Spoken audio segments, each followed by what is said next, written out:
O método da posição falsa.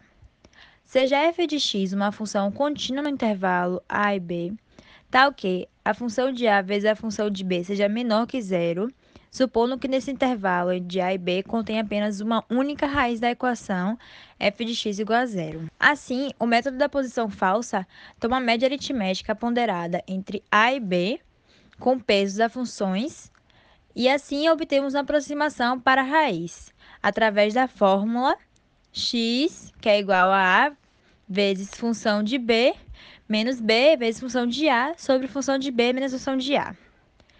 Visto que a função de a e a função de b têm sinais opostos, e este valor de x é o ponto de intervalo entre o eixo OX e a reta RX, que passa por a função de a e b função de b.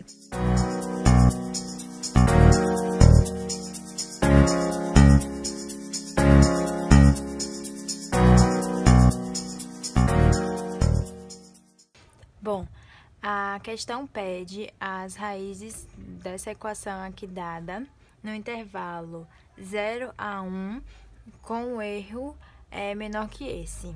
Então, o primeiro passo para resolver a questão é montar essa tabela aqui, onde n é o número de interações, a é o primeiro número do intervalo, b é o segundo número do intervalo, f de a é o número de A, substituindo na equação, já substituído aqui, que dá 3.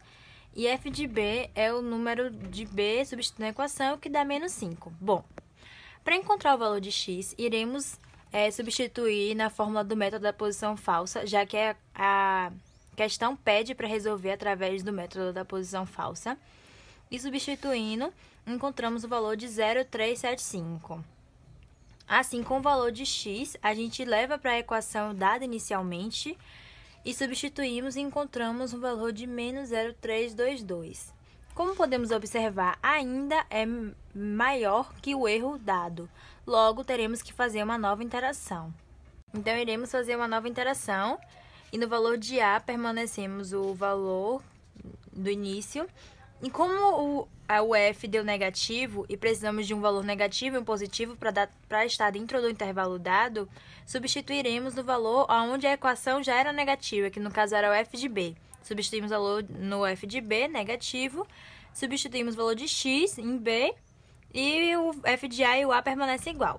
Fazendo a nova interação, encontramos o x, que é igual a 0,338624, e substituindo na equação, encontramos o valor negativo de 0,00879.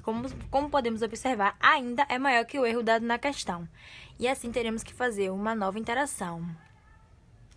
Vamos fazer uma nova interação. Novamente, repetir os passos da interação anterior, substituindo o valor negativo no negativo e substituindo o valor de x no lugar de b. Faremos a nova interação e encontraremos o valor de 0,337635. E substituindo na equação inicial, encontramos o valor de menos 0,0023. Ou seja, é menor que o erro dado no início da questão. Logo, a raiz da equação dada, x ao cubo menos 9x mais 3, é x igual a 0,337635. Esse foi o código utilizado para resolver questões no método da posição falsa, a qual utilizamos a equação x ao cubo menos 9x mais 3 no intervalo de 0 a 1, e assim podemos observar, caso a função de xa e a função de xb forem maior que zero, como falamos antes que teria que ser menor que zero, irá dizer que não existe raiz no intervalo.